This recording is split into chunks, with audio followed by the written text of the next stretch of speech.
What's up, Joelinator Club? Alright, so I hope you guys have had enough time to see Spider-Man No Way Home at this point, because now we are talking spoilers. So if you have not seen Spider-Man No Way Home yet, don't worry, I have a spoiler-free review of Spider-Man No Way Home, so make sure you go check that out first. And of course, make sure you see the movie as well, because it's awesome.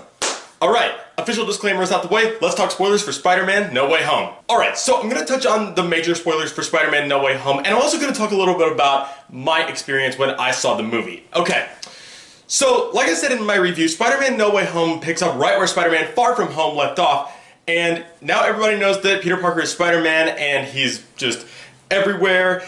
And so what happens is Peter goes to Doctor Strange, he's like, I need you to do a spell so that everybody forgets that I'm Spider-Man. And he's like, alright, I'm gonna do this, but then once it's done, it's done. But then he starts to go, wait, MJ should still know that I'm Spider-Man because she's my girlfriend. And he's like, okay, I'll alter it, okay, only she will remember.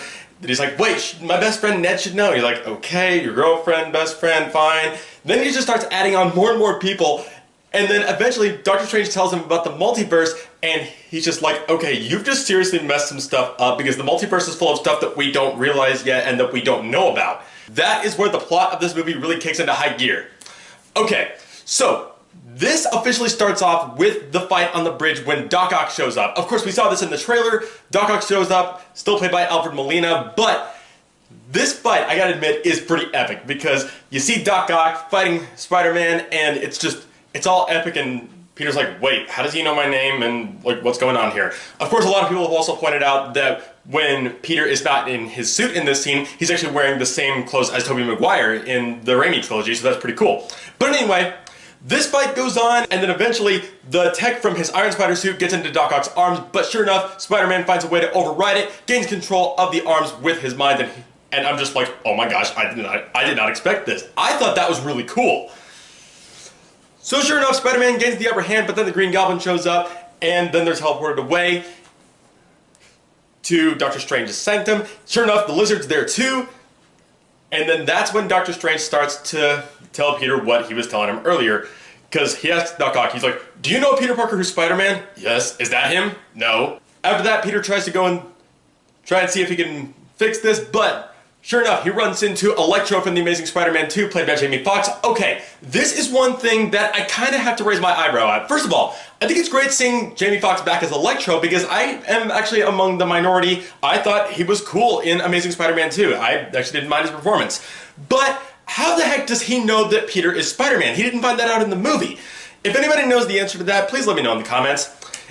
Anyway, a fight breaks out. Sandman also turns up, and once again, Peter doesn't know who he is because this is Tom Holland's Spider-Man. And then that's when he finds out that all these other villains are from different Spider-Man universes. They're from the multiverse. Now, what I really like about this, of course, it's great seeing all these villains back together, but the one thing that I absolutely loved was Willem Dafoe as the Green Goblin. First of all, it's amazing seeing him back in this because that was one of the best things about the first Spider-Man movie. I'm pretty sure we can all agree on that. But what was really cool is that the Goblin still maintained control over Norman, and Norman's just like, I don't want to do this, you have to, and just stuff like that. I thought that was amazing, and oh my gosh, that was so clever. So eventually, Peter tries to send all of these villains back to their universes, but Doctor Strange tells them that their fate is that they die. Eventually, as Ned and MJ are trying to figure some stuff out, Ned actually has a little thing on his hand that allows him to open portals, kind of like how Doctor Strange does, and both of them wish that they can see Peter again. This is where my theater started to explode, and where, like, as soon as that first portal opened up, I started to go, okay, I see what's going on here. Like, he tries it several times, like, we wish we could see Peter, we wish we could see Peter. He opens up that first portal, we can clearly see Peter there, and then as soon as he comes through, I'm like, I bet I know what's coming through. Sure enough, there's Spider-Man, and it's Andrew Garfield. This is where my theater just exploded. Of course, my theater was just like, yeah! I was like, woo, cool, Andrew Garfield, awesome! They don't know that this is really a different Spider-Man. Sure enough, Ned tries it again. This is when Tobey shows up on the scene, and my theater just went wild when he appeared on the screen. Tobey Maguire is I'm pretty sure a nostalgic Spider-Man for a lot of us Spider-Man fans. Was he the Spider-Man that you guys were introduced to first? Because he was definitely that for me. Let me know below. Anyway, Of course, they're all just like, wait, you're not the Peter we know, and then that's when a whole bunch of stuff just unfolds. Of course, Tom Holland Spider-Man meets Andrew Garfield and Tobey. They all exchange some lines together about their achievements, their goals, what they tried to do but ultimately failed in doing, things like that, and oh my gosh, this scene was really cool. Now, also, I just want to mention something that I don't think I mentioned when I reviewed Spider-Man Far From Home. Granted, that was a few years ago, but I just want to mention this.